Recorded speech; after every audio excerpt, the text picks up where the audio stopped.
So all you Ohio State fans who called me mean names on the internet, and I know how that sounds, all of you guys who wanted to keep receipts and gave that tweet a million impressions because you were laughing at how absurd it sounded to think that it might backfire on Brian Hartline, saying that his players were the best in the country, and oh yeah, we're 12-0, and don't even get me started on our defense. All of them trying to collect receipts so they could take a victory lap on me.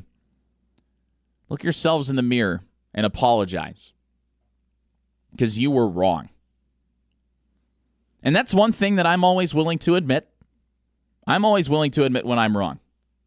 After the Oregon game, I thought going into it, Indiana's size disadvantage in the trenches would play a factor.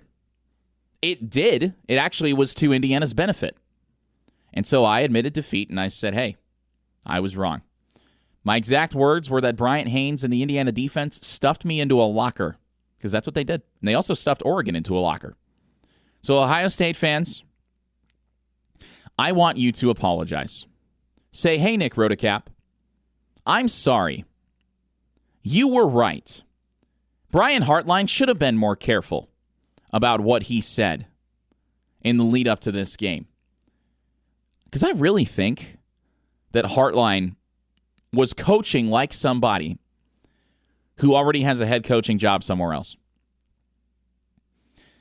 Ryan Day said during the week that the timing of Hartline taking the South Florida job isn't great, but that's not his fault. That's just the way things go in college football right now. But he said that rather than being upset about Hartline leaving, the players were going to use it as motivation, as fuel. They were going to embrace it.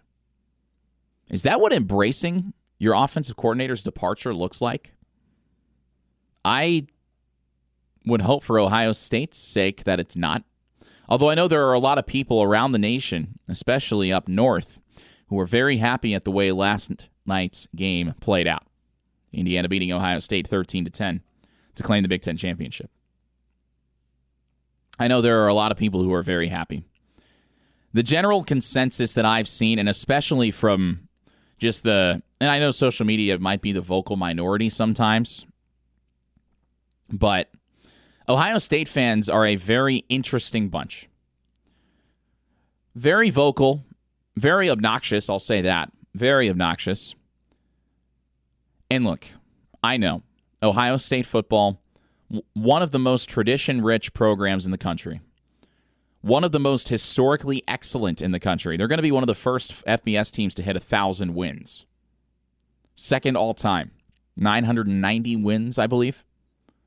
Indiana's got the second most losses. I know the historical significance that Ohio State has in the college football landscape. It goes back well over 100 years.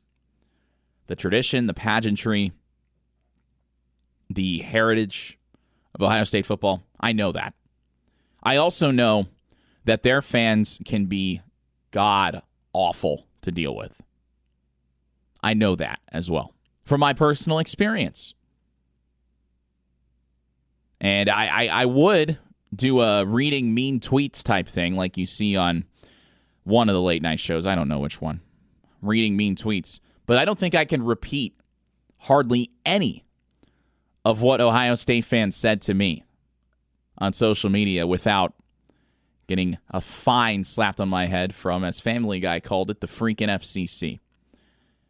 That's how bad Ohio State fans are. It's not even just normal trash talk. It's outright ridiculous sometimes. It really is. And all the Ohio State fans who rally behind Brian Hartline, and to be clear, I wouldn't expect anything different, right? You're going to rally behind your coach. But all of the Ohio State fans who piled on to me and said, "Oh, look at this guy. Bulletin board material. Shut up, dude." Well, I was right. It's like NBA Centel.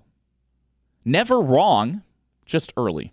I understand trying to get your fan base hyped up. You know, you've just beaten Michigan for the first time since 2019, right? You're going into the Big Ten Championship as the number one team. But perhaps Brian Hartline and Ohio State's fan base could take a page out of Curt Cignetti's playbook What does Curt Cignetti preach? Humble and hungry. He preached it in the post-game speech. The post-game interview to Joel Klatt, which was also blasted through the Lucas Oil Stadium speakers. I've got 3 weeks to get this team humble and hungry for the playoff.